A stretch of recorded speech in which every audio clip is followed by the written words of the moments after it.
Hello, hello. How is everybody doing? Welcome to RossonARI TV. Today we are going to be talking about Milan, and the big subject right now has to be Theo Hernandez, and something that has been brought up: the lack of communication from the club, and also maybe the lack of action from the club in these past 6 months in trying to renew Hernandez's contract.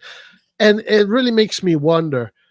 Hernandez now has 2 years left of his contract, and this is usually pretty much a very it's a crossroads when it comes down to this juncture for the player and for the club. Hernandez is first of all the best left fullback in the world, probably in the world, in Europe, maybe in the world, who knows. Um, and he is, a kind of player that many teams will like. Real Madrid would absolutely love to have a Hernandez. Bayern Munich would love to have a Hernandez. Man City would love to have a Hernandez. And right now, Hernandez finds himself in this situation, in this crossway in his career where he really needs to make a big decision. Is he going to stay at Milan and now use his prime years at Milan, or is he going to go to another club?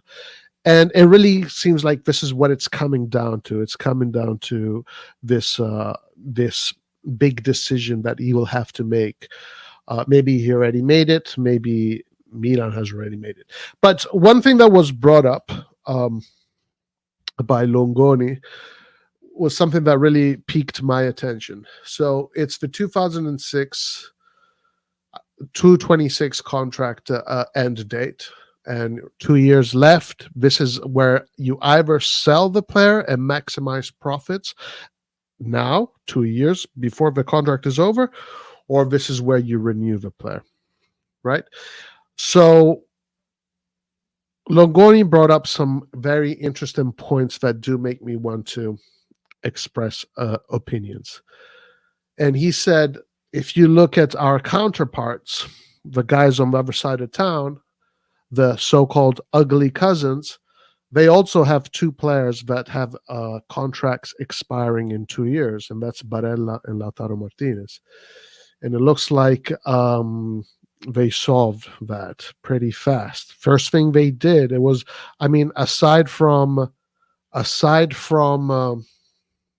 the three players Inter got, Zielinski and Taremi, Inter has already secured, I mean, at least for now, this is what we think, Barella, who has renewed a contract officially, and Lautaro, who I don't know if they have officially renewed a contract, but it seems like that's what's going to be happening.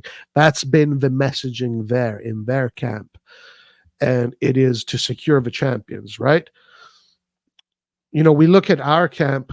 There's never even been talk about this so much with Theo Hernandez, which is interesting.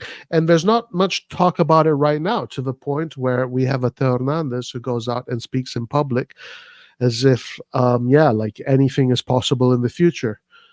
So it really makes me wonder if Milan really have an intention to keep Theo Hernandez. What is the deal here? So let's look at this article.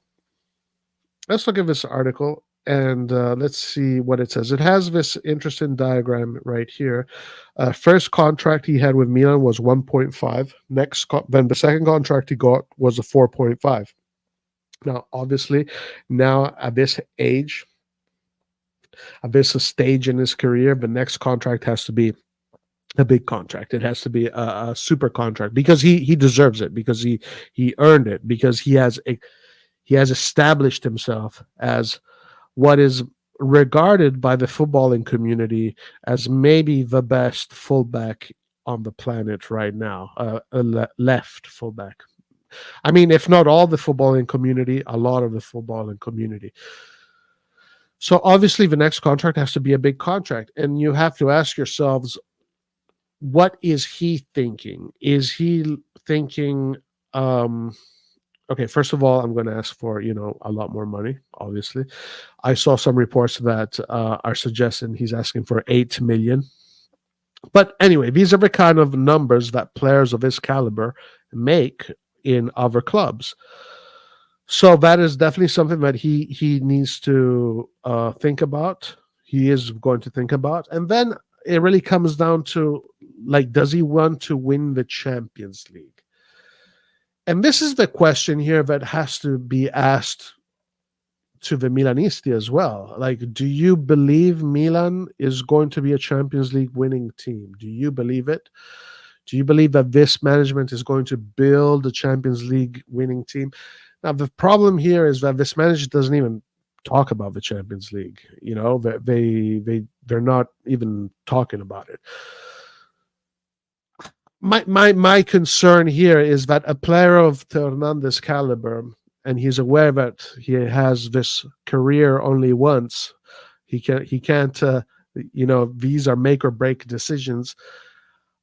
It's hard for me to imagine that a player of Theo Hernandez caliber wouldn't be tempted to go and play for a team that plays to win the Champions League, plays to be the best, that operates to be the best, that plays to be the best. And this is going to be a very interesting decision that Theo Hernandez will make. Is he going to say, I'm going to stay at Milan, they're going to give me a good contract, and I believe in the project, and I will fight till the end of the project, or something like that? Is he going to show that, or are we going to sell him, and he is going to go for a project that really believes in Champions League and in winning big trophies, etc. The big culture clubs, the clubs with footballing culture. And I think there is a possibility of seeing this happening this summer. And it's kind of sad to say, honestly, because that's not what should be happening at Milan. But I think that the realistic possibility of something like that happening this summer are there. Again, we are not soothsayers here. Like, we don't know what's going to happen in the future. But when you connect the dots and you just do a few calculations and you just use a little bit of logic, you can come to a conclusion on certain things, on how things will most likely go. And when you do that, you have to put in consideration the situation that Theo Hernandez finds himself in. And yeah, most likely he will have to make a very difficult decision. Well, not difficult for us, probably easy for him, because whatever decision he makes, he'll probably be happy. Because if he does stay with Milan, it's because Milan will give him a contract that he will be satisfied with. But going back to Milan, is where has been Milan's effort in trying to re-sign Theo Hernandez? Guys, let's stop pretending we can't read the situation. Let's stop pretending in fairy tales. Why do you think they haven't even spoken much about renewing the Hernandez contract, guys? Why do you think they haven't done that? While Inter doesn't, you see, Inter operates differently. Inter has a different philosophy, different way of operating. While Inter, first thing they do is secure Barella, secure Lautaro Martinez. Why haven't they renewed Theo's contract yet, guys? Think about it, please. Add one and one together. In basic advanced maximum nuclear calculus, 1 + 1 = 2.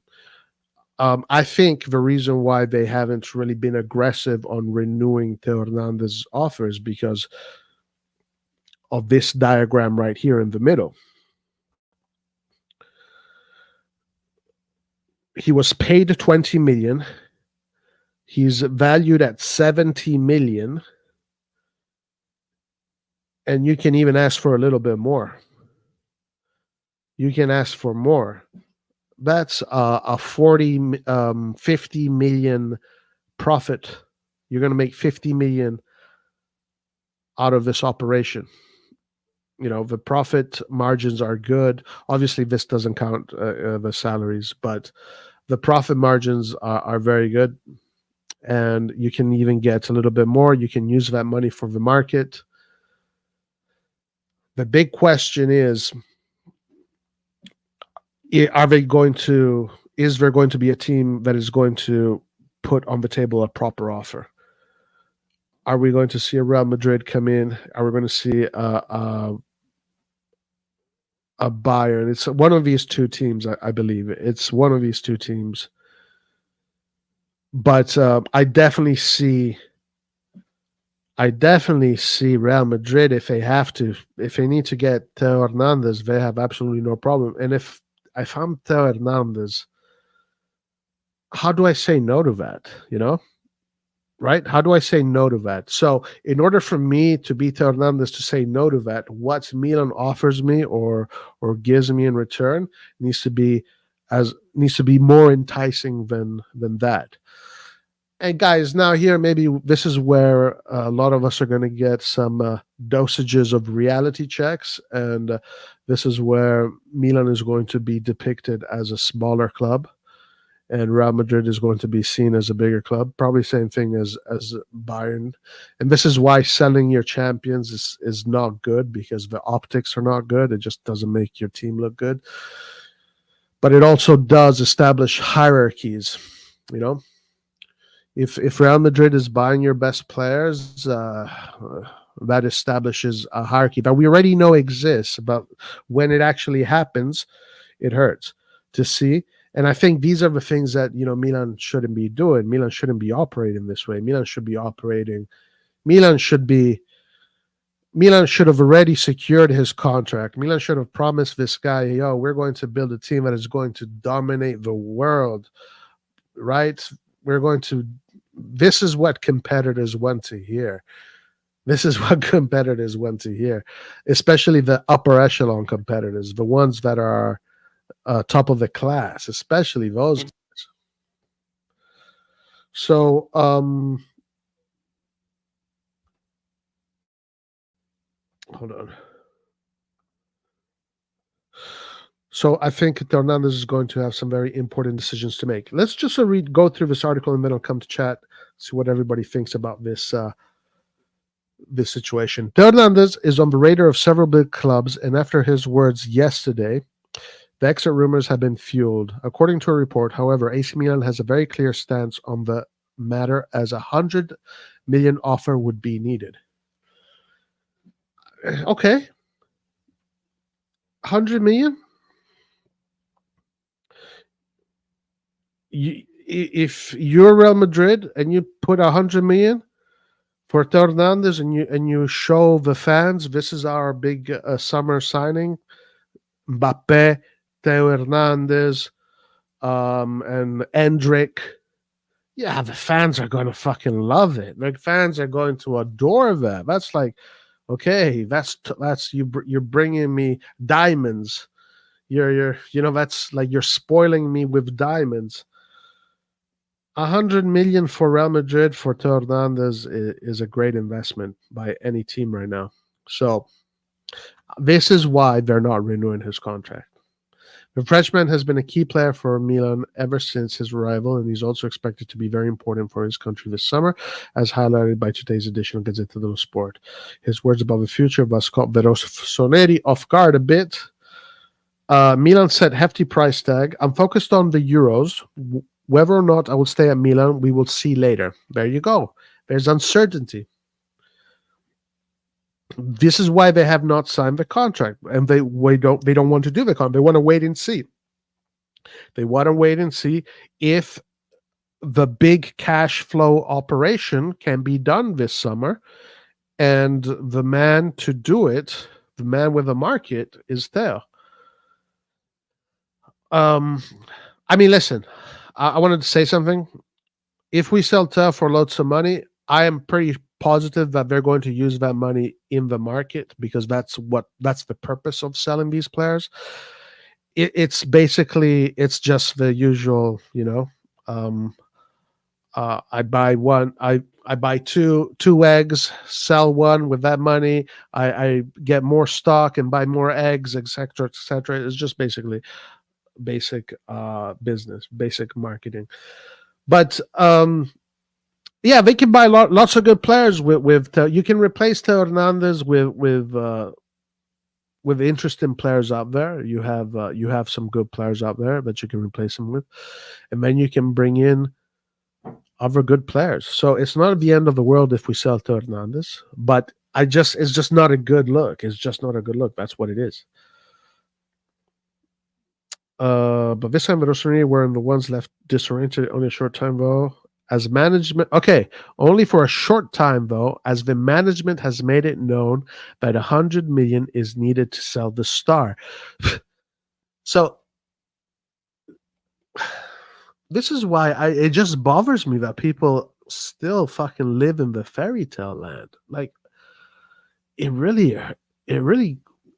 me out. I mean, isn't the messaging just super clear? The management isn't saying, no, the player is not going anywhere. We're going to renew him. The management said, yeah, the price is 100 million. Come and get him.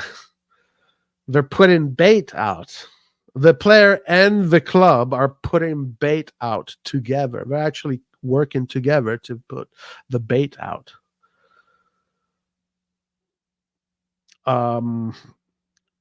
Yeah, I don't know. Yeah, whatever. Bayern Munich have previously expressed their interest as the renewal negotiations with Alphonso Davies have been far from straightforward. However, the Canadian international, who has been heavily linked with Real Madrid, could end up staying in Germany. Yeah, whether he goes, if this Alphonso Davies and Theo Hernandez operation is going to be key. There is a possibility that nothing happens, though, of course. Now, and also, actually, honestly, guys, I think it would be silly to think that they are going to renew Theo Hernandez at this point. I think if this is what the management said right after Theo Hernandez came out in public, said, yeah, his price tag is this, then that's it. We already know what the intention here is. There's no point in pretending that the management wants to renew Theo. Now, even Ibrahimovic had 3 different answers on the matter. But regardless, whatever. We know this is how they operate. This is how they're going to be operating and it is what it is. You know, what are you going to do? Bayern Munich had previously read that in the case the Bernabeu side could focus fully on Hernandez and bring him back to the club 5 years after he left. The 26-year-old, these are the best years of his career, from 26 to 32, 33. Right, this next stage, this is it. Where if I'm Theo Hernandez, where do I want to spend the most important years as an athlete? You know, where do I want to spend those years at? The 26-year-old has always made it clear that he would like a return, but it would be a hefty operation. Even though Milan have made their stance clear and don't intend to move from it, the current contract expires in 2026, and that is far from ideal. Renewal talks are expected to pick up after the Euros, and a Rafael Leao-esque salary is ready for Hernandez, around 7 million per year. Okay, that's not bad. That's pretty good, actually. However, as 7 million, well, Leao doesn't make 7 million. Leao makes 5 million.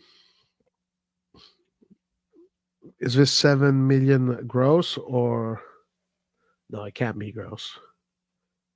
I mean, 7 million a year, that's a pretty good, I think. However, as made clear by Zlatan Ibrahimovic a few days ago, Milan will only make an effort for players who want to remain at the club. If Hernandez were to tell the management that he would like a return to Real Madrid, therefore things could change. In any case, we're talking about a very high price tag, and RossonARI know that a club like Real Madrid could come up with the money which of course would then be reinvested of the mercato, as we saw with Sandro Tonali last summer. Okay, so from the information I gathered here, he's asking for 8 million. Milan is coming back with 7 million. So the big question here, guys, has to be Should Theo Hernandez stay at Milan for 7 million? Honestly, I think that's a pretty generous offer. 7 million?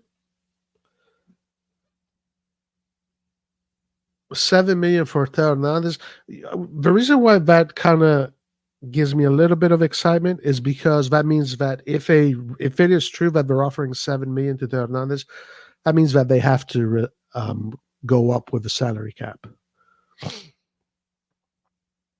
They have to go up with the salary cap, unless they're just reshuffling the salaries.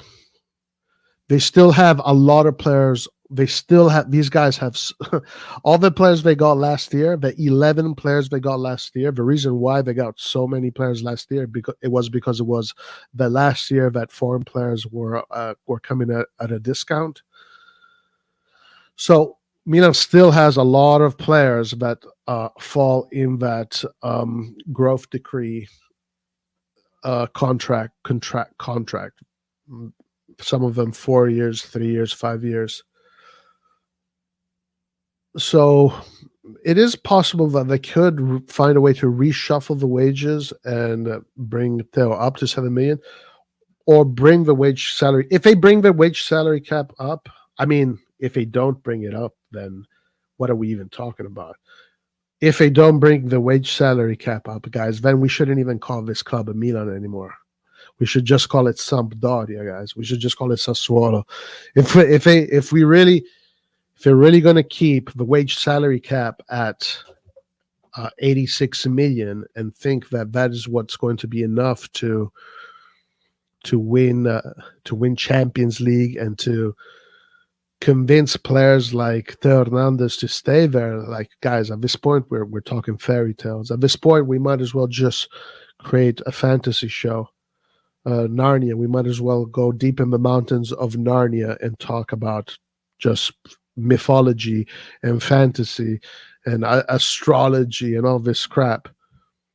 So some things are just are just the way they are. If Milan does not raise that salary cap, Atalanta is going to surpass us as a footballing institution.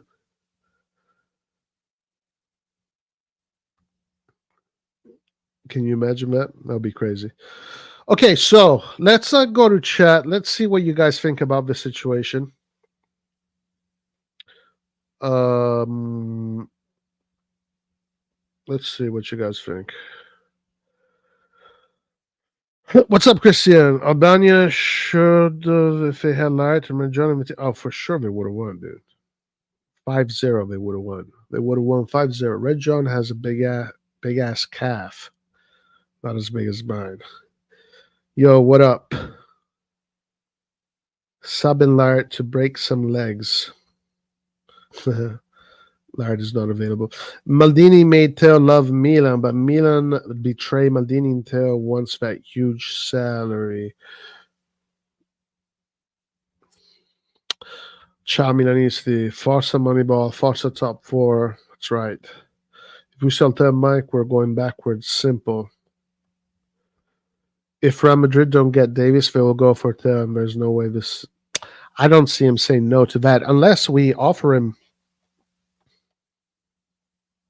I mean, 7 million is a lot of money.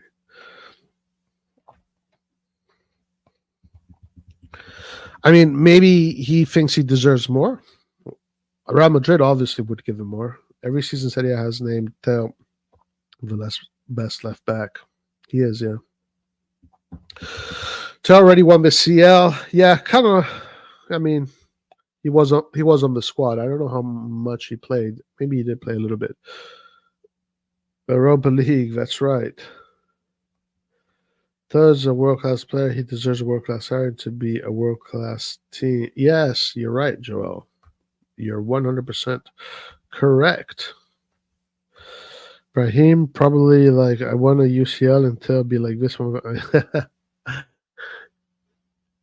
Yeah, I mean, I'm sure stuff like that is probably even truer than people think. Have a chance to win the CL, play exciting football, and play for Carlo, much more attractive in our current project. I mean, that's the thing. How do you convince someone to stay at Milan when the other project is Real Madrid. Like that's not easy.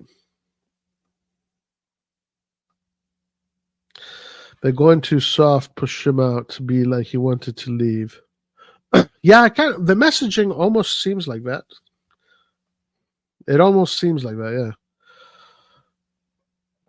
Napoli had a statement, Vara not for sale, and the agent and the father doesn't make his decision. It's the club. End of story.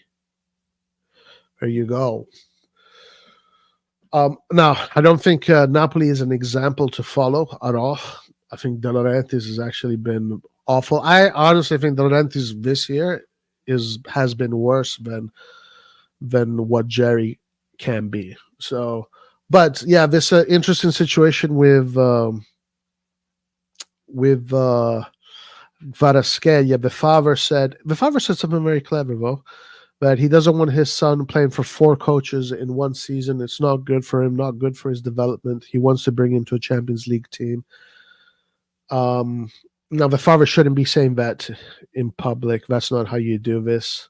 That's actually really amateur. That's not how you do this at all. But they are forcing their hand, I suppose, publicly. And Vicha wants out. But now Conte and De Laurentiis say, no, this guy is a Napoli player. We're going to use him next year. We want to use him. But I think what's happening in the background is that PSG has given an irrefutable offer to Vicha Kvaratskhelia. They told him, hey, you are going to be replacing Mbappe. That's how high we regard you. You know, that's and then PSG, with all the resources they have, PSG will be continuing to fight for the Champions League with the resources they have. Napoli can't. Napoli is not even playing the Champions League. So very interesting situation from Vicha Kvaratskhelia from his perspective. If I am Vicha Kvaratskhelia, I would have to choose PSG. I would have to choose PSG. I mean, it's such a great opportunity. Like, okay, here it is. Big time football. Headline football. You know, you already did well in the Serie A, got MVP first year. Second year, played great football, but the team, the management, the ownership are shambles. If PSG comes coming because they need to replace Mbappe, he should say yes to that. He should say yes to that. I think he should say yes to that. But for me, deep down inside, it hurts because I think Vicha Kvaratskhelia is one of the best players. He's one of the best players in Europe, and I wish he came to Milan, but I don't think that's going to happen. Don't forget, every day Milan purchased Alex Jimenez from Madrid. Yes, there you go. So a little bit of business there. Alex Jimenez. And he is very similar to Theo Hernandez. I'm sure Fonseca can use a player like Jimenez, who plays quite high up the field. Yeah, all the roads lead towards this the same conclusion. Most likely, they are going to sell Theo Hernandez. Yeah. Unless the management changes, we'll not even win another Scudetto. I think it's going to be very difficult operating this way. 100%. I think it's very difficult if you operate this way. Ma la società fa muro. Note how they're framing it as if it's all Theo's fault. He pushed to leave. What could we do? How about paying him what he deserves and guarantee him a winning project? Yeah, this the one thing, the dot that is not connecting is where has Milan been for the past year? So there is a reason why they haven't renewed his contract yet, why they haven't started the negotiations properly, because they know what they want to do. And they all know. And I think Theo wants it too. They're working together. In my opinion, guys, if you ask me, Theo Hernandez and Milan are working together as a duo. They're working together in order for both parties to get a really good deal. Milan will get lots of money, and Theo will go to get lots of money in a Champions League winning team, or a team that plays for the Champions League. That's my speculation. If I were to just speculate, guess, I'm not saying that's a fact. I'm just saying, according to the messaging, they're working together. I think they're working together.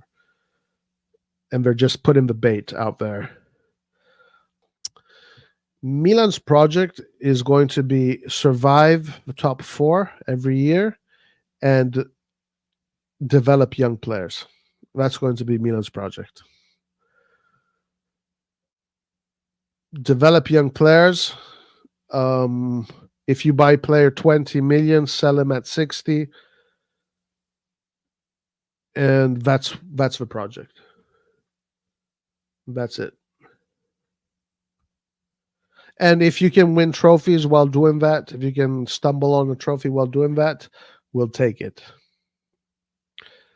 But the project is it's not a real sporting project. It's a business. It's a weird. I don't know what it is. I guess it's what Atalanta does or what these other teams do.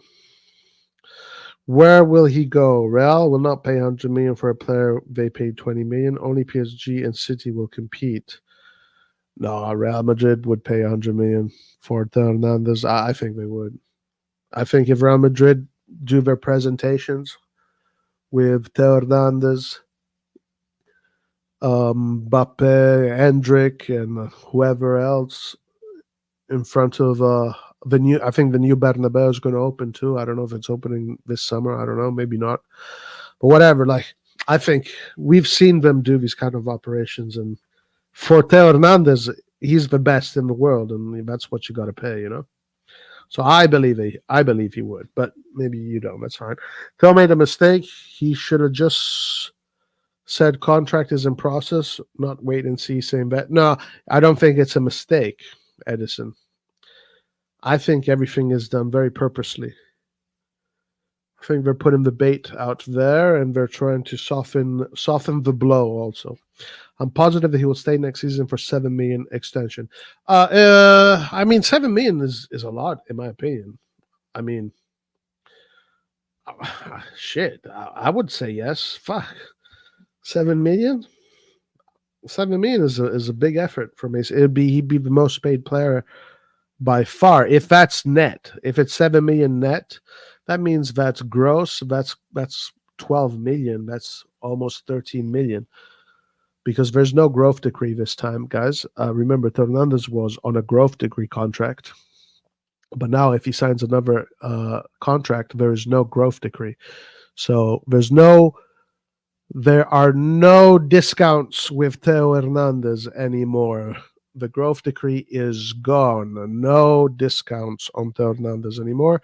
So if he wants 7 million, that means that the total investment per season is going to be 13 million gross or something like that.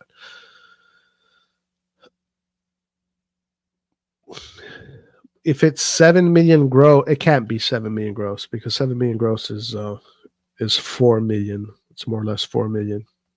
So it has to be 7 million net. Yeah, if Milan starts paying players this kind of money, I think then we can change the narrative. Then we can start to change the narrative a little bit. Yeah, exactly. Such a tough muro. By the way, the price is 100 million. All right, 16. You got it. The new reality, we are a selling club. Cash flow. It's the cash flow, and they got a bunch of mid-form players. Milan stopped being Milan a long time ago. Summer 2022, things looked like Milan. In 2022, it looked like Milan was coming back to greatness. Now it looks like we're falling into the abyss of mediocrity. I mean, yeah, things just change. The philosophy, the way of the outlook of football has completely changed. It has completely turned upside down. From the energy of people working in the club that wanted to propel Milan back to the top of Europe as a as a team, as a football team, as the game, playing the game, to something completely different, something that is completely unrelated to any of that. It's just business. Now it's all business.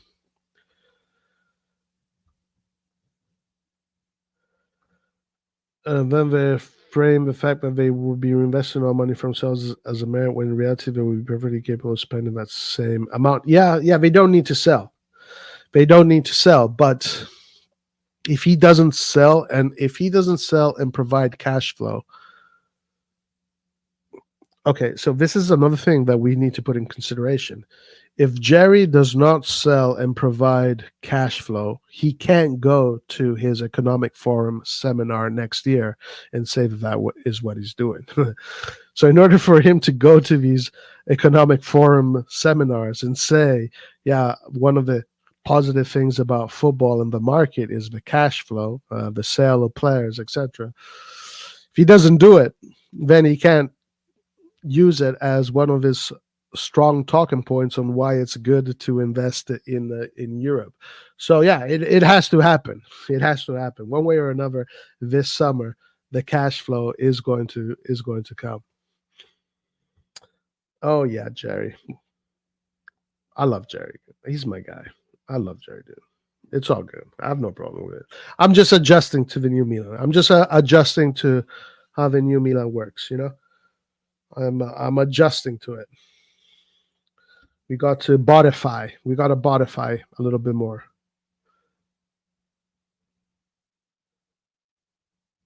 If Maldini was here, to would have signed.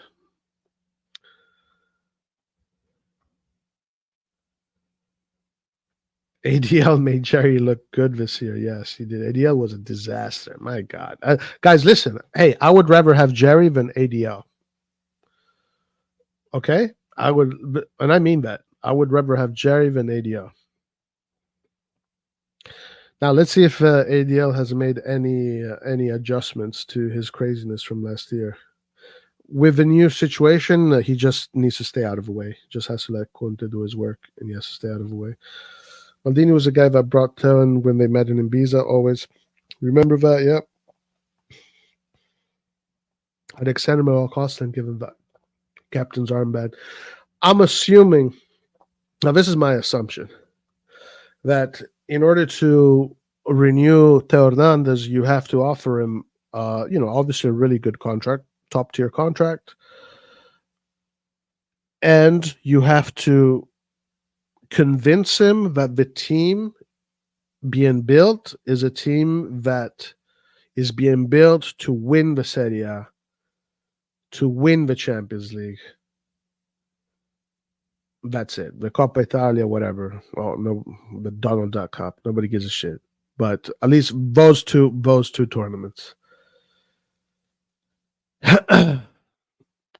Because I really find it strange that Theo Hernandez is not thinking about that.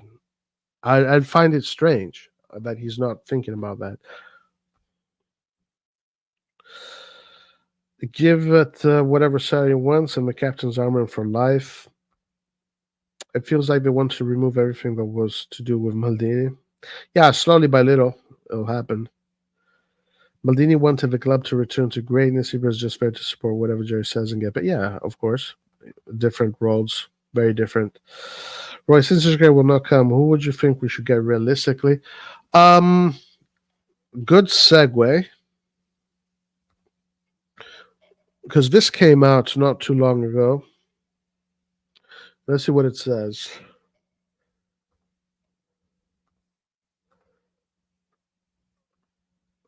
Milan's big transfer market target is Joshua Zirkzee. The Rossoneri have decided to pay the release clause to release him from Bologna and are waiting to reach an agreement with the agent regarding commissions. In the meantime, the attacker himself, busy with the Netherlands for the European Championships, fuels the dreams and hopes of AC Milan fans with a social clue. In fact, his like under the Instagram post that the Rossoneri club wanted to dedicate to Tijani Rangers for his excellent performance with the Orange did not go unnoticed. So liking a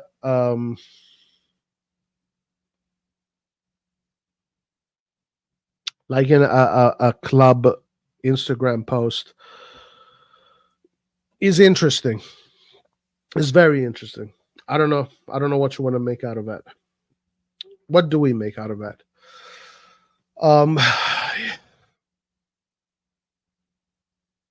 Fabrizio, sorry, Di Marzio said that according to his information, the agent is not does not has no intention of changing his stance on the commission, and he thinks that the player will have no say in the agent. The player will not be able to influence the agent. Let's see, guys.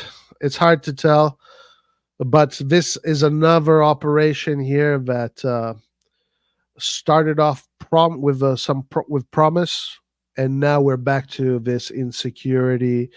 We're back to playing games. You know, again, not looking very good from an optics standpoint. um, is Joshua Zirkzee not going to come to Milan? I don't know. I don't know. For example, the other day I was 99% sure he wasn't coming. Today I am 92% sure that he's not coming, you know? So that means that he gained a little bit of ground. There has been a little bit of ground gained. Who would you replace there with besides Spinazzola? Oh, well, who should we get realistically? I don't know either. Dobrik. I mean, honestly, Osimhen. That's who we should get. I don't even like to play the games these guys play. You know, like I don't even care to do the whole search of these guys that fit within their algorithm. So it's becoming more and more difficult for me to answer these questions because I don't give a fuck about Dobrik. I don't give a fuck about these guys. I mean, Gurasi, blah blah blah blah. I don't give a shit. It's for me. It's either Osimhen, Zirkzee, Mbappe,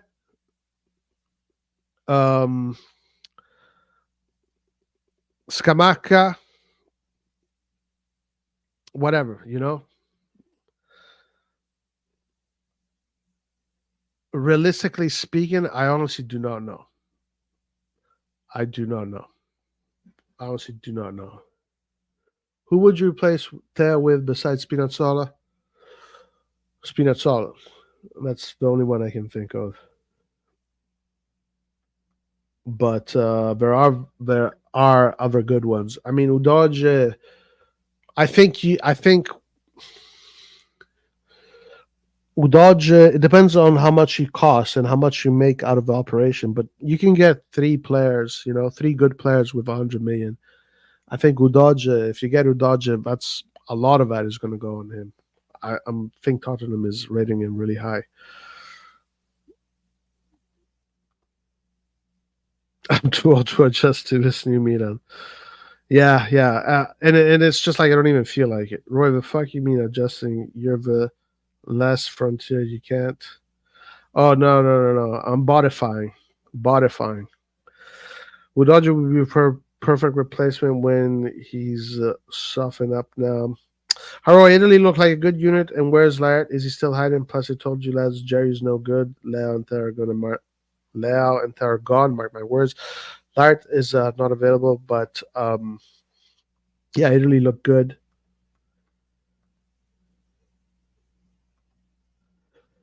If we pay the full price for Zirkzee, 55 million, that would be the most expensive signing in our history. Yeah, yeah. I still have not made up my mind regarding the agent commissions. Is it ethical or not? The thing is, like, for me, ethics is like either you are or you're not. There's no in between, right? It's like either you are ethical or you're not ethical. So the whole narrative that the reason why they don't want to pay the agents because of ethics is strange to me, because then they'll say, okay, but we will pay the agent this price.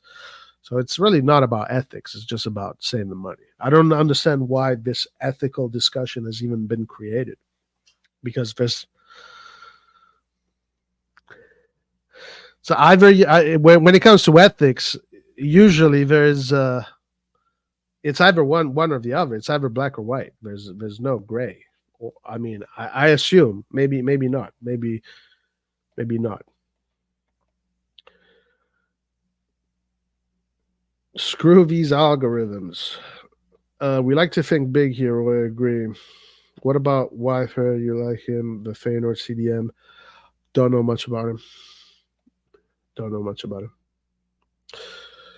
Don't know much about him. If we get really close to signing these players, I'm going to look into them, and then I'll give a personal opinion.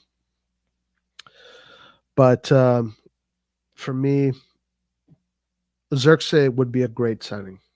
I like the Zirkzee signing. Zirkzee is a statement. He was one of the best Serie A players, and signing Zirkzee is a big statement signing. I think also tactically, it'd be fun to have him on the pitch. I agree. We probably should get someone that adds more goals.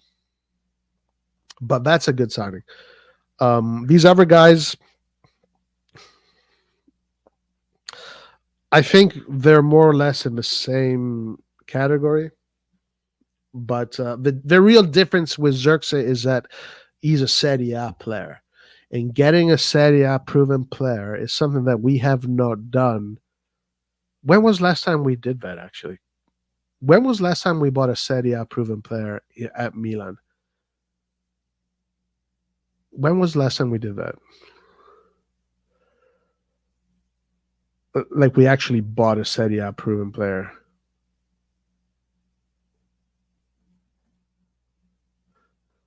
None of the players we have now come from a Serie A proven place. None of them.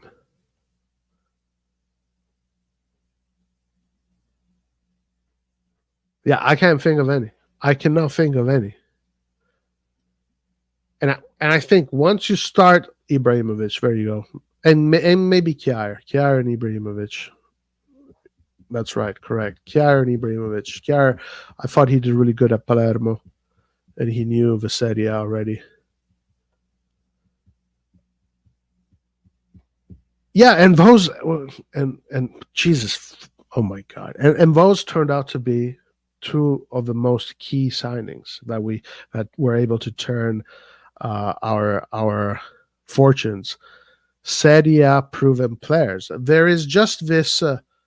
This is what we need to do. We have to, in order to grow, we need to take the best from the other Serie A teams and make them ours. And then we take what they've created and we add it on to us. And that's how we grow. That's how you do it. That's how you become a bigger team. That's how you become a dangerous team, a dominant team, a team that is superior to the other teams, is by doing operations like Zirkzee, but many operations, not just one. So that's why I really don't know about Dobrik and Guarassi and these guys, because for me, they do not equate to that same level of operation. Therefore, I'm not really excited about them. But Zirkzee does excite me a little bit, because Zirkzee is a really good statement. It's a really good statement. If we can do, like, for example, if you get Zirkzee, you get Amrabat, you get Calafiori.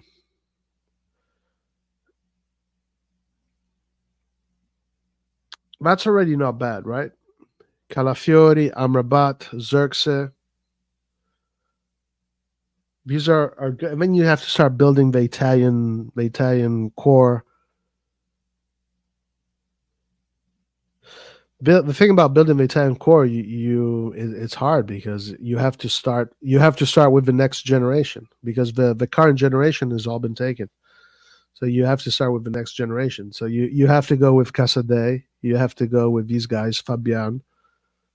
You have to go, and then we have a crop of very talented Italian players, but they're not even. They're a little bit more down the line. As far as Italian players that are ready now that I would bring to Milan, I would replace Chukwueze with Orsolini in a heartbeat. Orsolini looked incredible this year. So if I am going to just have another right wing player, for the sake of it, just to keep him on the bench, I would have Orsolini and Pulisic fight for that right wing spot. I think I was very impressed with Orsolini. So that's the first operation I probably would do if I want to bring more Italian players to the club.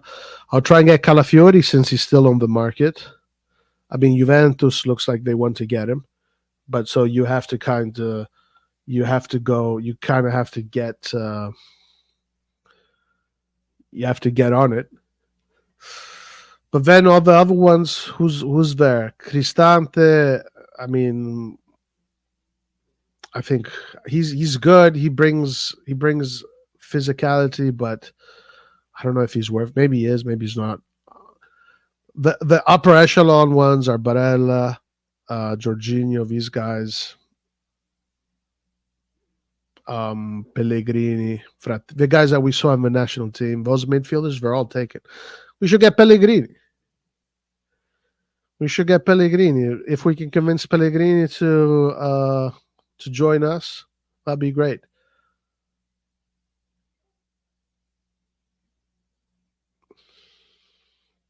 Di Lorenzo for right back. Di Lorenzo. Yeah. I mean, yeah, I mean, Calafiori is part of the next generation. I would focus on the next generation and build the next generation because it's too late. It's too late. We've lost out on this current crop, so we have to go to the next one. The next one is Casadei, Desplanches, Fabian, and there's a lot of them. There's a lot of them. Would you guys take back Tonali for Tomori plus 20, 30 million? If I can bring in Calafiori in, yes, but I mean, bring in, yeah, why not? Sure. Roy, is the Zirkzee signing really happening? Listen, yesterday I was 99% sure it wasn't. Today I'm 92% sure. So things are getting better. Things are getting better.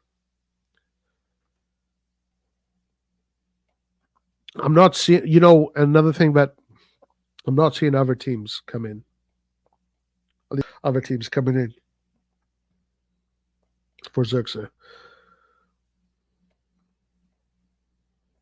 Sandro, I'll take you back for vacation. Loving it. Yeah, England today. I saw England play. Serbia definitely gave them a lot to chew on for sure. But a big win for England. That's not an easy win. First game of the tournament. Serbia, these Eastern European Balkan teams, they're always tough to beat. So it's a good win.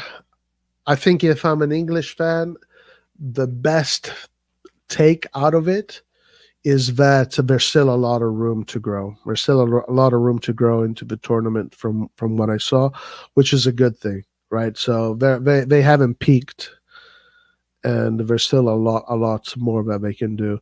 I think that's the best that you can see from the game. But they definitely suffered, Once Serbia figured out that they could actually hang against them, once Serbia figured out that the hype is just hype, that's all it is. It's not real. It's just hype. They actually started playing football, and then Serbia's like, "Oh, okay, these guys are not all Ballon d'Or winners like ESPN, CNN, and England FC TV tells me. They're actually normal human beings like me. Wow." So once Serbia figured out that they weren't playing against gods, they're just playing against mere mortals, they showed something interesting, Serbia. They showed something interesting. England has a lot to grow, though. England has a lot to grow because in the beginning, they really dominated well. They were moving the ball well around. But as soon as Serbia understood that they could play the ball too. It became difficult for England. Actually, I would say this: if Serbia started off a game knowing that they could play the ball, it maybe would have been different. But regardless of that, that's a big win for England. Those are 3 points. These are difficult teams. Serbia has quality players, and then those teams there, they have a lot of grit, a lot of fight in them. So big win for England, really big win for England. Maybe bigger than many of the other games, right? Holland actually had a big win too against Poland, beating Poland, coming back. You're down 1-0 from Poland and coming back to win the game. That's also a big win. That's also a big, good morale booster. And they're trying to sell Reindeers as the best midfielder of the Euro. Guys, imagine if Holland wins the Euro and Reindeers is nominated MVP of the Euro. That'd be crazy. Retegui, Ricci, Kayode. That's right. Forgot about Kayode. Southgate is the English Allegri. I was thinking about this. Now, listen, England does have good players. They definitely have good players. Now, the thing is, like, their players, for some reason, they always get sold or depicted as, like, the best of the best, and nobody even comes close, and it's just crazy. I don't know. It's the propaganda around the English pride, or whatever you want to call it, is insane. But they do have good players that can win your tournament. I think Southgate is not good enough. Now let's see, because he did get to a final last year. But Southgate might be the weak link in that equation.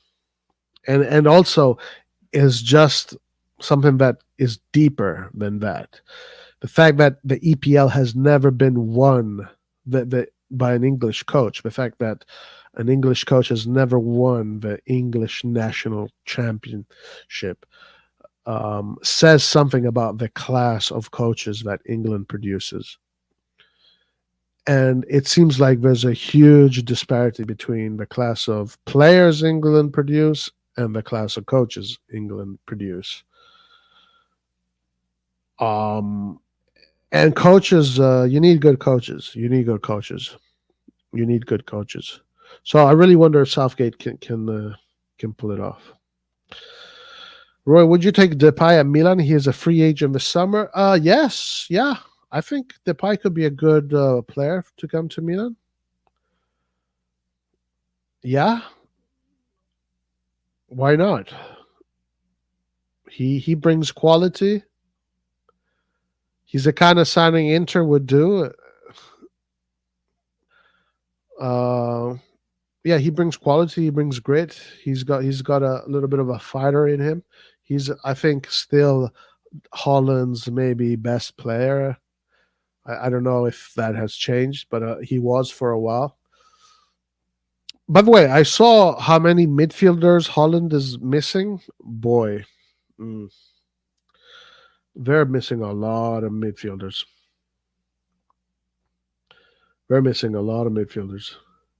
I wish we could take Zirkzee. His Serie A proven to him. Yeah, Zirkzee would have been a great signing. My God, that would have been a super signing.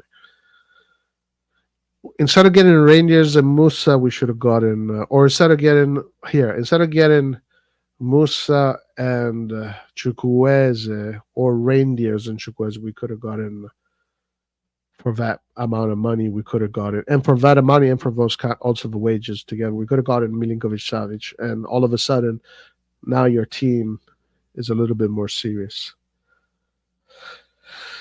Can't wait for England to get eliminated. Damn. They might win it. They're one of the favorites. Bellingham is the best English player. Yeah, he is definitely very good. He's very impressive, his age. He's 20 years old. The way he carries himself for his age is very impressive.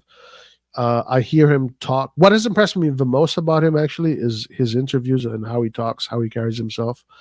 He's very mature for his age. It's very difficult to see a 20-year-old with that kind of maturity. You know who's extremely mature for his age? Also, Camarda. Camarda also, he's 16 and he's talking like an adult. Is it better to start off a tournament slow or fast? I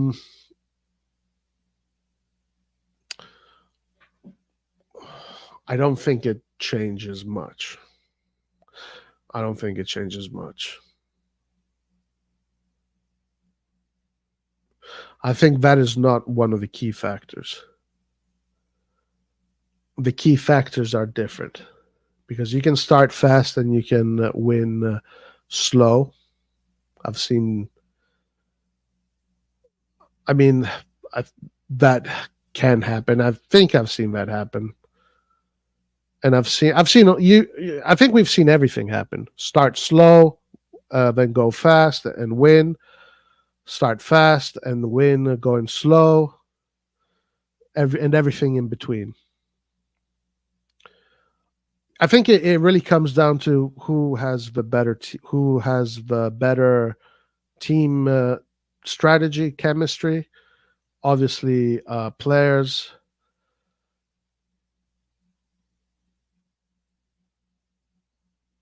I mean, if I look at, I'm going to use Italy as the example, right? Because Italy is a team that you can use as an example because Italy has won tournaments in different ways. So in '82, Italy started very slow, extremely slow, to the point where there was absolutely no hope. But then in that same tournament, they ended up beating Argentina, Brazil, Poland, and then Germany, right? From starting super slow, then you end up beating Argentina, Germany, and Brazil all in one World Cup. I mean, that's fucking crazy. But then if we look at the 2006 World Cup, Italy started at a pretty good pace, maintained that pace throughout the whole World Cup. They did struggle a lot in the last game because France was very good. And they struggled against Australia because we lost a man. But they kind of maintained a similar pace all throughout. Then if we look at the 2020 Euros, Italy started really fast and then slowed down a little bit at the end when Spinazzola, when we lost Spinazzola, Italy had a little bit of a regression there. So we've literally, by using Italy as an example of a team that wins a tournament, we literally have all three scenarios.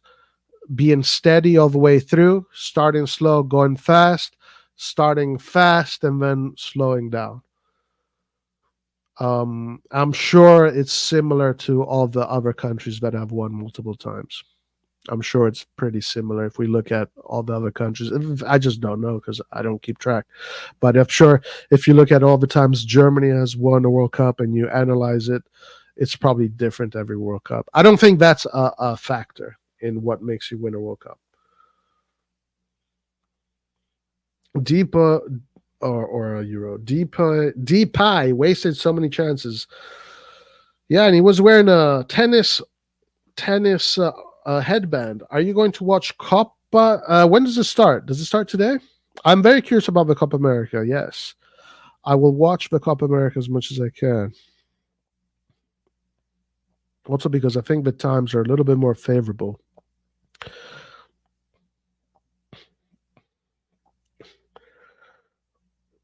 Okay, so it starts on Thursday. Argentina, Canada, Peru, Chile, Ecuador, Venezuela, Mexico against Jamaica. So that should be a win for Mexico, but watch out for Jamaica. Watch out. USA, Bolivia. USA, Bolivia. Bolivia is not a country that you want to underestimate. USA has to be careful. Uruguay, Panama, Colombia, Paraguay, Brazil, Costa Rica. Costa Rica beat Italy in the World Cup.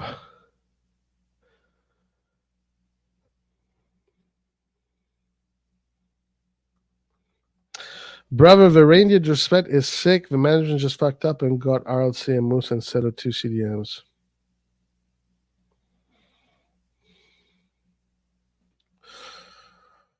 How did you feel when Kaká and Sheva left Milan? And will you feel the same when Theo leaves?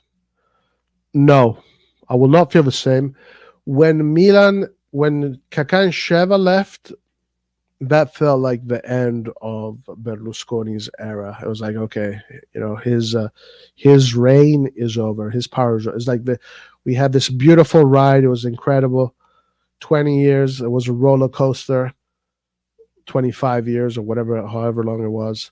I was like, okay, now this is now it's time to, it's the end. We're going towards the end. Well, now with Theo Hernandez, like, nah, this is business. This is how business is. I disagree, Roy. A lot of teams have peaked during the semis. I think that is the best time to peak, and in the final, it's just mentality. Well, peaking. I mean, yeah, you have to peak in the key moments. You have to peak in the key moments. Semifinal is usually a key moment to peak, for sure. But I don't know if that really is the same question, because peaking and starting slow or starting fast, I think are different things. I think peaking is a different subject. It's a different subject. And I think peaking is a mental subject. A lot of it is mentally. But I mean, you need to have a peak. You have to have your peak for sure. But I think they're different subjects. So I don't agree that I don't think that peaking and starting slow, starting fast are the same thing. Italy starts slow and then struggle to get out of group. I mean, not always. Not always. Not always.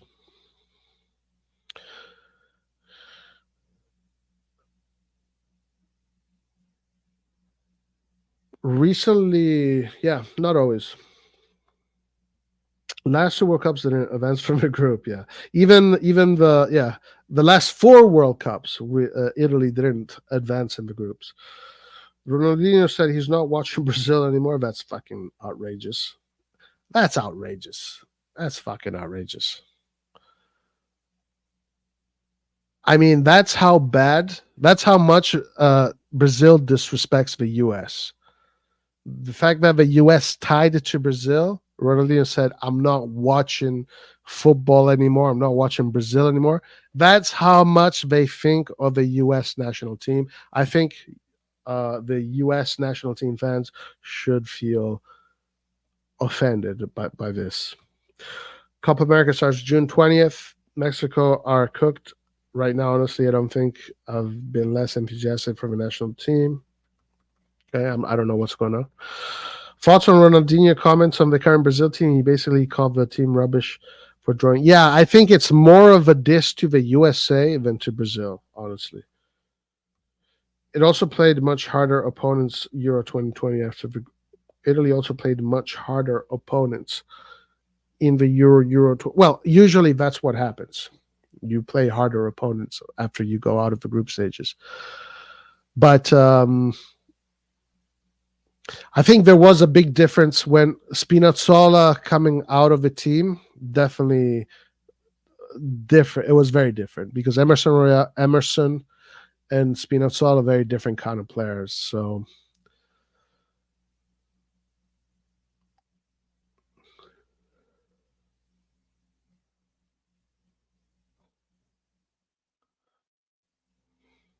are you going to go to a Copa game? No. Absolutely not. I have no intention to go to any Copa game.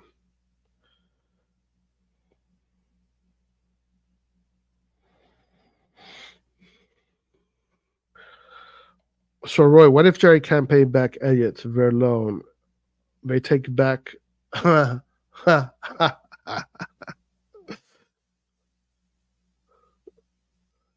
Yeah, I guess they do. They take back the portion that. whatever collateral portion of the club that they put into it, yeah, they take back. Wouldn't that be crazy if that happens?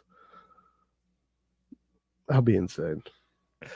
That'd be too funny if that shit happens. Back with Elliot. Let's go. Number one, guys. I liked Elliot. Elliot, man, he knew what he was doing. It was like, I'm going to sit back, put these great football minds to work. I'm going to sit back, get all the credit, then I'm going to make some money off of Jerry Cardinale. Legendary by Paul Singer. Legendary. Okay, let's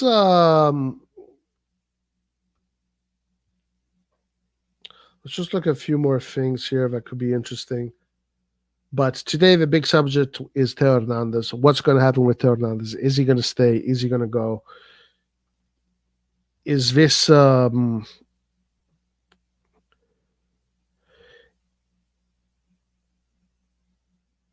is this Milan a joke, or is this Milan for real?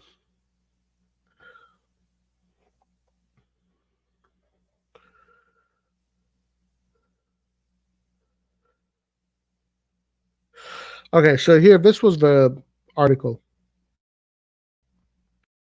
Marzio, right? That doesn't look like Di Marzio.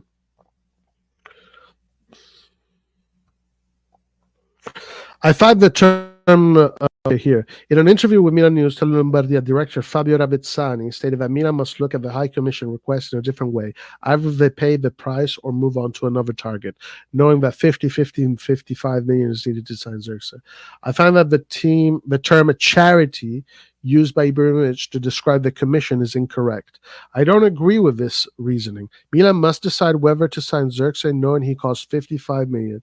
How this money is divided is irrelevant. There's no morality on the mercato. Interesting. This is honestly one of the perspectives that I really wanted to engage with. Like, where is the ethical morality behind all of this, paying the commissions? Like, why do we perceive it as unethical? These are good questions. The issue cannot be that the intermediaries want too much money. You must know that Zirkzee costs 55 million. If you don't consider the valuation fair, move on to the other targets, he stated.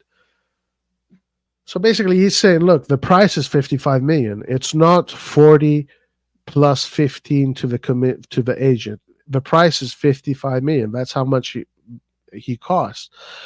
Now, I don't know if there is room for negotiation, but that's a big question, guys. What is the argument here when it comes to ethics and morality in paying the agent commission fees? I'm still trying to understand that. I'm still trying to understand why we should consider it ethical or unethical or irrelevant, like this guy does. He doesn't either consider it ethical or unethical. He just sees it as irrelevant. This is the price. However, where the money goes doesn't matter to you. This is the price. It remains to be seen what will happen, while the upcoming week will likely be decisive to understand which path to go. Milan cannot afford to wait forever, as the striker is a priority before reinforcing other positions. Now, maybe there is a chance that they're thinking, well, listen, if we're going to end up paying 55 million for him, we might as well pay 60 million for a guy that can guarantee us 20 goals a season. Maybe there's that. I don't know who that person is, but maybe that could be the reasoning here. If they think that 55 million is not what he's worth.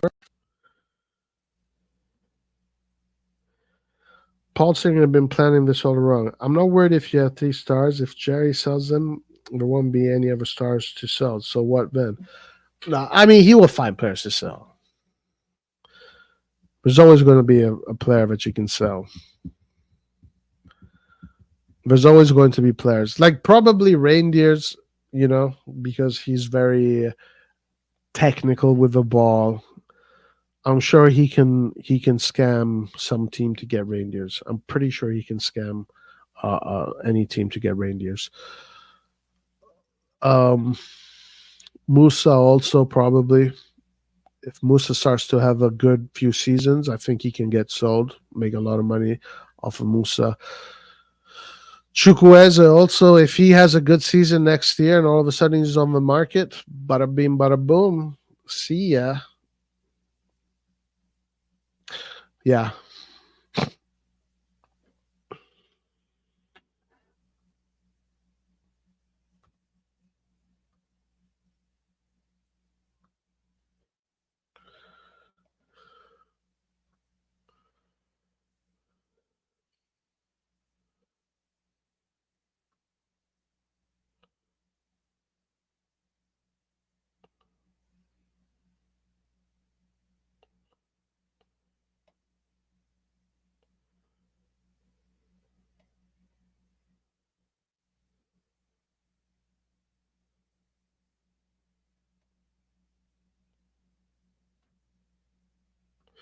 Okay, what's this all about? Theo Hernandez, the truth is that the French manager's top renewal, Zirkzee, the ethics of commissions and the risk of losing top picks.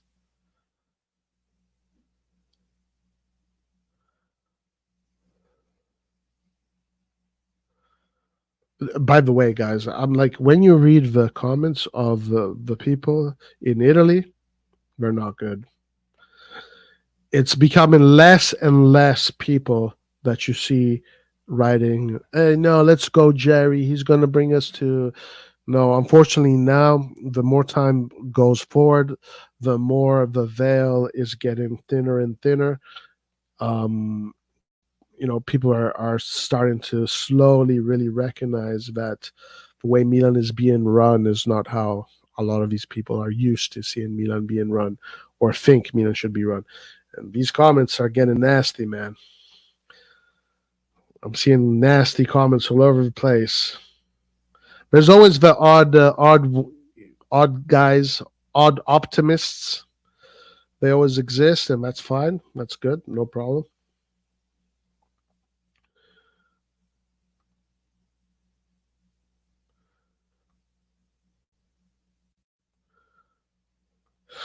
All right. So, Hummels.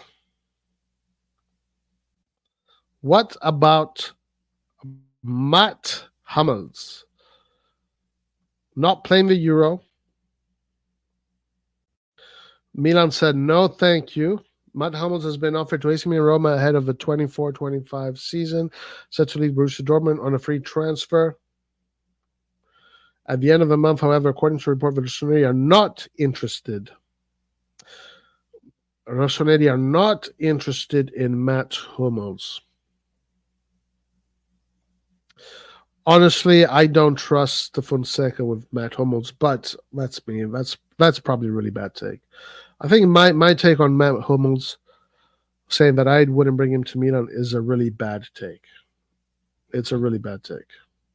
I just don't trust him in a high line. I know we'll be playing a lot of high lines, but it's a probably really bad take. De Bruyne ranking and then shit. Okay, De Bruyne. We still got to see Belgium perform. Here he is, Jimenez.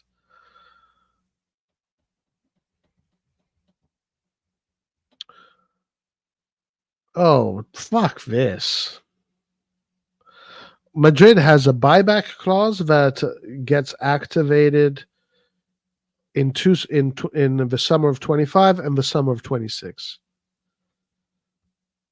So it's another one of those operations where Madrid still keeps the strings attached.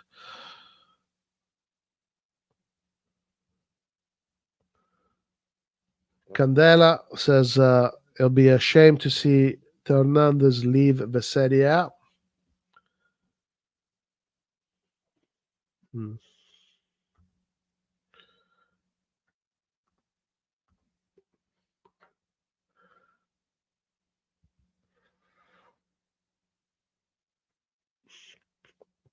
The agent of Varasquilla, we want to leave Napoli. Damn.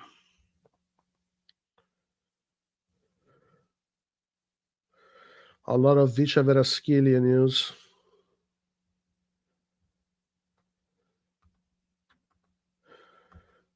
A lot of Visha Veraskilia news. Let's see what Antonio Vitiello's got to say.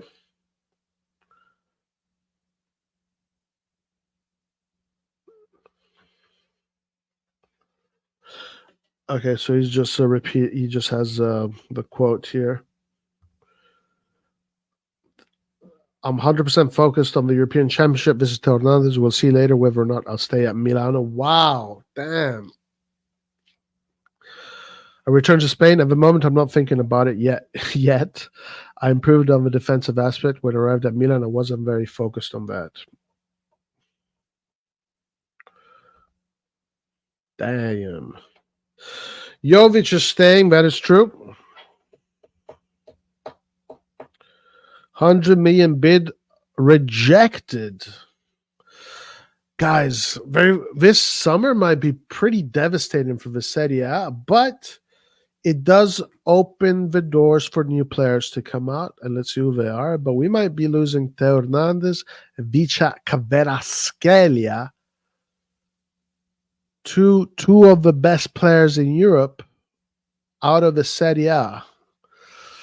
That's a big blow for the Serie A. Those are eyes of the Serie A. Those are good assets to have for the league.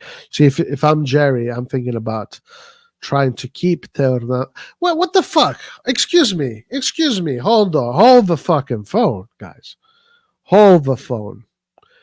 Jerry said that it's good for the ecosystem, the Serie A ecosystem, to not be dominant because then it makes the league boring, right? Which means it makes the league less appealing to the consumer. But isn't it the same if teams start selling the best players? Doesn't that also take away from consumers and the appeal? So where is the logic in selling top players, Jerry, if you care so much about the Serie A? If you care so much about the Serie A, why sell Theo Hernandez? Come on, Jerry. Forza Serie A, Jerry.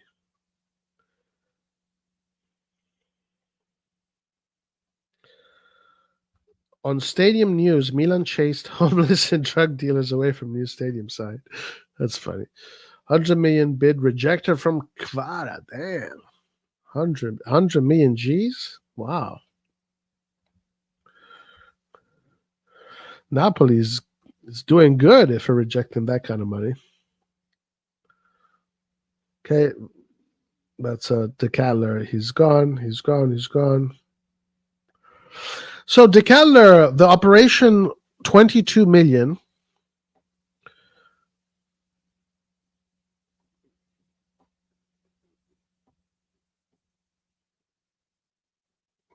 So Milan made a total of 27 million with this operation. Totale incasso del Milan 27 milioni. So Milan made 27 million with the De Kettler operation. So that's how much Atalanta paid. De Kettler had arguably on numbers had a season which was quite similar to what's his name? To Zirkzee. I think Milan really gave a big discount to Atalanta. Like, honestly, according to today's market, the way today's market works, according to the numbers that players produce and today's market, De Kettler should have been worth 40, 50 million. That's how much Atalanta should have paid for him.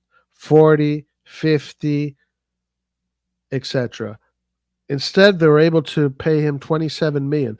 How do they do it? How did they convince Milan to lowball us so much? I mean, obviously, we're like, no, we're going to sell him no matter what. Therefore, that already gives the negotiation, and that's already an advantage to Atalanta, knowing that Milan just wants to get rid of him. So they're not, they don't care. But in today's market, a player that does those kind of numbers at Atalanta gets bought by Manchester United for 70 million, 50 million, 60 million.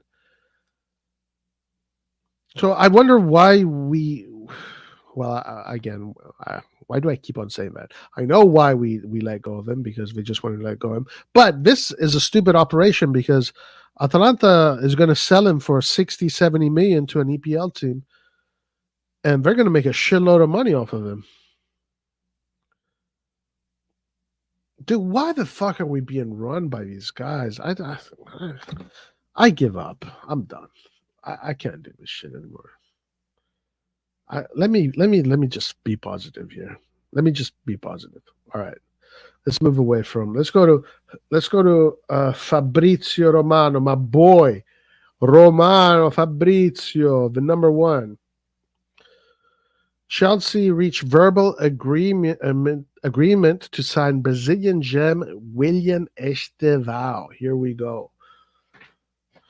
So they're trying to do the Real Madrid operations. Official, here we go, Napoli. After Viceversia camp statement, we want to remind that he's under contract until June 2027. Carasveia is not for sale. Yeah, and I think they're correct to not have him for sale right now, because but they could probably make the most money now, honestly. But next year they can definitely make a lot of money out of Viceversia. Players' agents do not decide where they are going, but it's Napoli deciding when they're under contract. Damn. Strong statement from the Neapolitans. Napoli President Hernandez has already sent new contract proposal for Kvaratskhelia with salary increase plus release clause. It happened after PSG initial approaches, as they want to and still keep Vada on their list. Dusan Bellingham. This is what the father said. I don't want Vicha to stay in Napoli. That's crazy, but the father says something like that. I don't want Vicha to stay in Napoli. He worked with 4 different coaches in 1 year. This worries me a lot. I agree with him there. That's a good father right there. He will decide for himself, although it's uncomfortable for me. Wow. Big news. Alex Jimenez leaves Real Madrid, joins AC Milan on a permanent deal, but the summer of 2025 and the summer of 2026, Real Madrid does have a set fee release buyback clause. Sorry, a buyback clause. Yeah.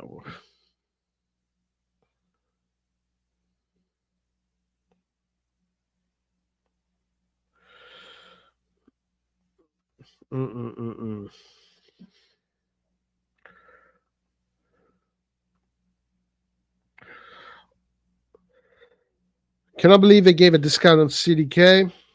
Watch Atalanta take Zirkzee loan from Milan next summer, option to buy for 20. That would be funny if they do. I would laugh. At this point, I'm just gonna always laugh. I'm just every time now. If tomorrow, Jerry sells Theo Hernandez, Mike Maignan, Theo Hernandez for a packet of chewing gum, I'm not even gonna be mad. I'm just gonna laugh. I'm just gonna laugh from now on. Why be mad? Why be mad? I think Vada will be sold. Just a matter of price. Probably, yep. It looks like it. It looks like it.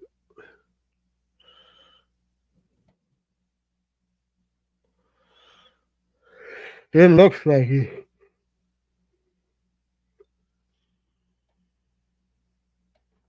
Does that be, by the way, to Marseille?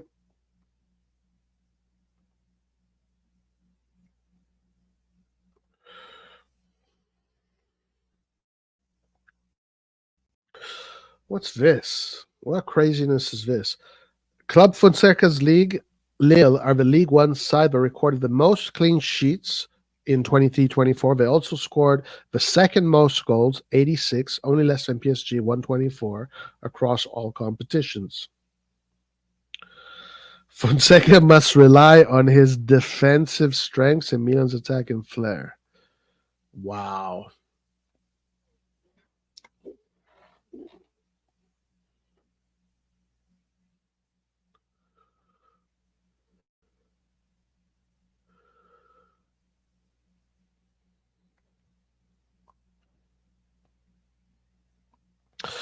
Fonseca's teams are notoriously good at defensive displays, keeping the most clean sheet. Okay, he had a season. What? What? He had a good season, and nobody's going to take that season away from him.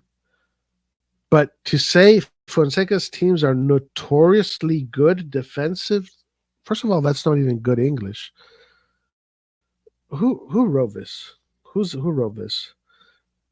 Man, I hope they Isaac. I hope they pay you extra to write this shit, dude. I really do, because integrity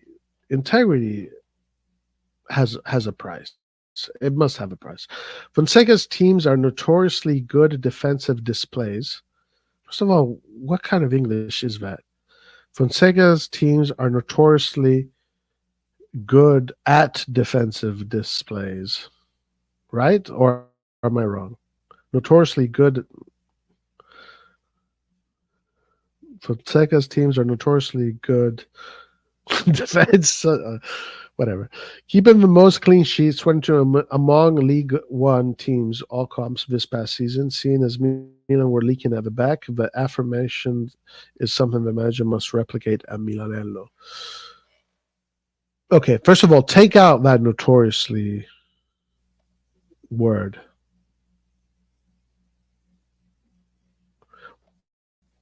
Am I reading this wrong, guys?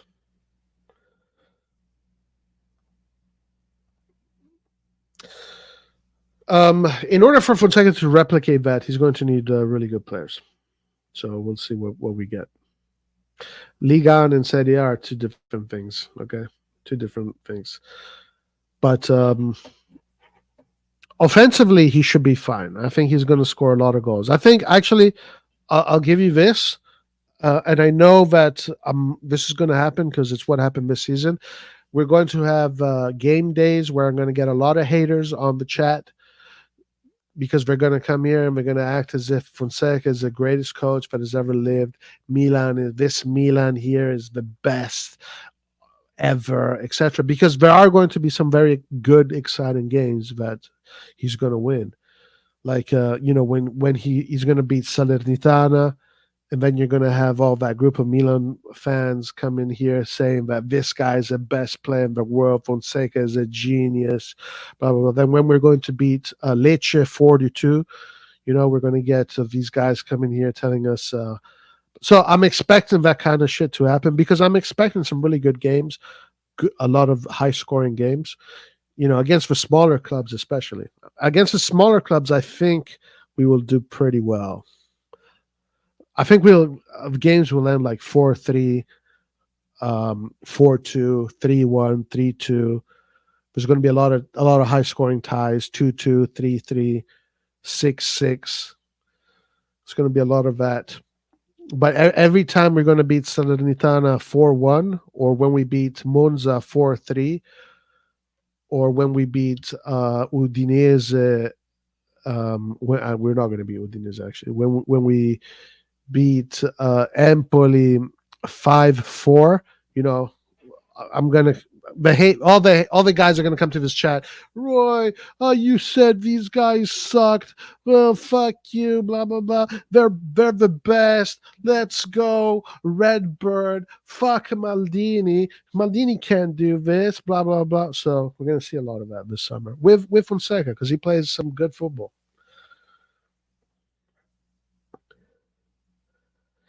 English is not his first language. To be fair, he's Swedish. Okay, I will grant him that.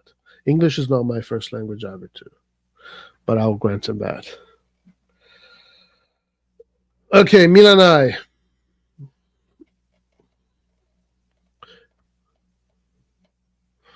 Hummels has been proposed to Milan. Milan said no. After leaving Milan Primavera, Gnocchi is set to become a new head coach of Serie C side Ternana. So Gio was right. If he's going to go and coach Serie C, he might as well stayed with Milan. Maybe Gio had a very good point there regarding Abate. Reindeer started that position. Interesting. I mean, that's good. It's good. It's Holland, top level nation. Jovic extended his contract. Let's go. Ah, there it is, guys. This is what it's all about. Here it is. Mission one accomplished. Mission one accomplished.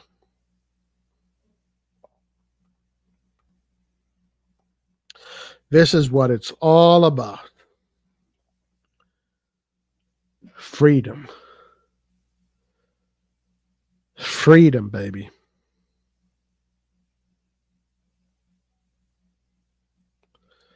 This is what it's all about right there.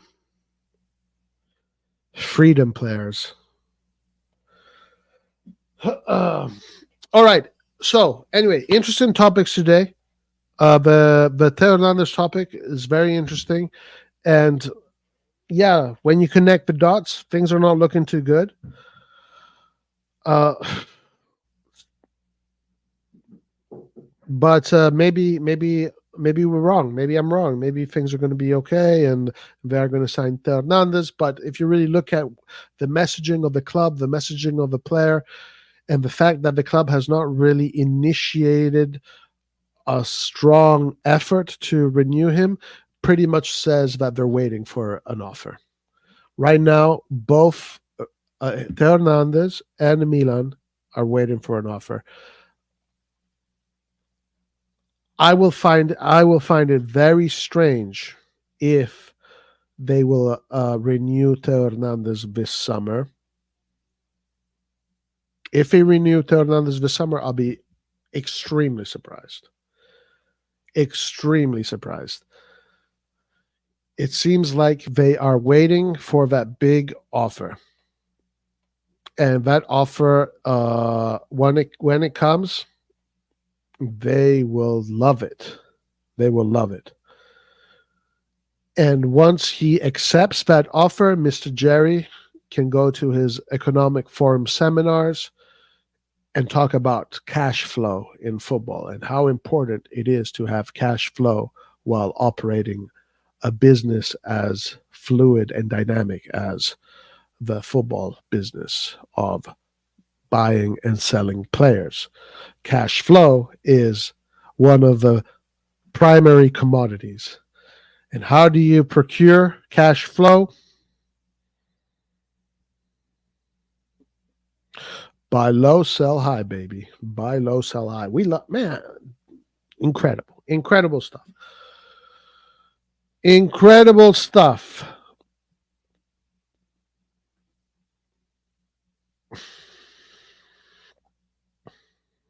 Incredible stuff. Zirkzee, a little bit more positivity today on Zirkzee. The fact that he liked a Milan post is very interesting. It's almost like he's flirting with the club a little bit. That could bring in a little bit of maybe you can speculate there has been some positive developments. You can speculate on that, but we have seen these kind of things being done before, and they didn't amount to anything. We've seen it with other players that we were linked with, that we were negotiating with, and apparently these players wanted to come to Milan, and they started liking Milan posts or whatever not, but then nothing came about with these operations. So it's not the first time we see this. But it is interesting that Zirkzee did that. Of course, it's Rangers. That's why he did it. Rangers is his national team mate player. He probably also liked the post of whatever fucking AZ Alkmaar team player they have, right? So he probably just liked the post of the various teams that congratulated the Dutch national players. But, this is the way it is. Anyway, guys, I want to thank everybody for joining us today. We will be busy during the week, following the news, following the Euro. And we will see you during the week. So everybody have a good day. Let's see what happens with Theo Hernandez. Make sure to click the like button. Let me see what you guys voted on that poll.